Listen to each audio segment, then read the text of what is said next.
এবার আসি পঞ্চম গণবিজ্ঞপ্তির ই অ্যাপ্লিকেশনের কিছু কোয়েশ্চেনের অ্যান্সার নিয়ে, কিছু প্রশ্ন উত্তর নিয়ে। অনেকেই ফেসবুকের মেসেঞ্জারে এবং ভিডিও কমেন্টে বিভিন্ন ধরনের কোয়েশ্চেন করেছেন, আমার কাছে জানতে চেয়েছেন। এবার সেসব প্রশ্নগুলোর আমি অ্যান্সার দিচ্ছি।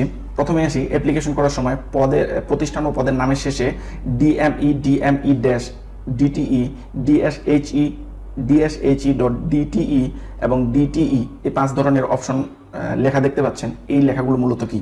এখানে যদি প্রথমে বলি ডিএমই হচ্ছে directorate of Madrasa education.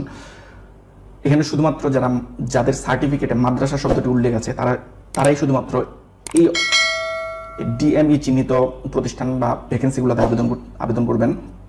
DME-DTE এটি হচ্ছে directorate of Madrasa education and directorate of technical education, অর্থাৎ যেসব মাদ্রাসায় টেকনিক্যাল শাখা চালু আছে সেই সব মাদ্রাসাকে বোঝানো হয়েছে। এখানে শুধুমাত্র ভোকেশনাল এবং টেকনিক্যাল সার্টিফিকেটধারীরাই এই পদগুলোতে আবেদন করবেন।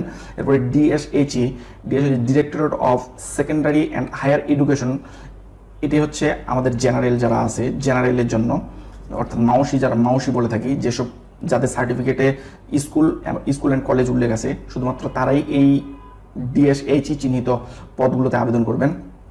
DSHE-DTE এটি হচ্ছে যেসব স্কুল বা স্কুল অ্যান্ড কলেজে টেকনিক্যাল শাখা চালু আছে সেসব স্কুল বা স্কুল অ্যান্ড কলেজকে বোঝানো হয়েছে।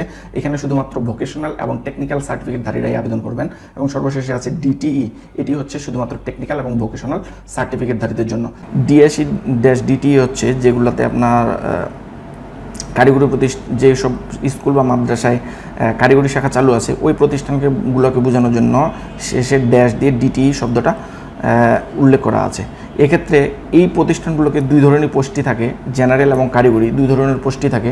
আপনি যদি জেনারেল হয়ে থাকেন তাহলে জেনারেল পোস্টে আবেদন করতে পারবেন, আর যদি কারিগরি হয়ে থাকেন কারিগরি পোস্টে আবেদন করতে পারবেন। সেক্ষেত্রে আপনাকে আগে কনফার্ম হতে হবে যে পোস্টটা তারা দিয়েছে সেই পোস্টটি কারিগরি জন্য দিয়েছে নাকি জেনারেল শাখার জন্য দিয়েছে, সেটা আপনাকে কনফার্ম হতে হবে। সেটা আপনি প্রতিষ্ঠানে খোঁজ নিয়ে বা যে কোনোভাবে সেই ইনফরমেশনটা কালেক্ট করে সেই অনুযায়ী আবেদন করবেন। এবং আর টেকনিক্যাল সচরাচর যেটা দেখা যাচ্ছে যে টেকনিক্যাল পোস্টগুলোর পাশে যে অ্যাটাচ টেকনিক্যাল শব্দটা উল্লেখ থাকতেছে। যদি এরকম উল্লেখ থাকে তাহলে সেটা নিঃসন্দেহে টেকনিক্যাল পোস্ট, সেটাতে আপনি আবেদন করবেন না। এরপরেও যদি আপনাদের কোনো জিজ্ঞাসা করার থাকে অবশ্যই কমেন্ট বক্সে জানাবেন। আপনি যদি আমার চ্যানেলে নতুন হয়ে থাকেন তাহলে চ্যানেলটি সাবস্ক্রাইব করে রাখবেন, যাতে NTRC লেখাপড়া এবং চাকরি সম্পর্কিত যে কোনো তথ্য আপনি সবার আগে আপনার মোবাইলে পেয়ে যান। সকলে সুস্বাস্থ্য কামনা করে আজ বিদায় নিচ্ছি। আল্লাহ হাফেজ।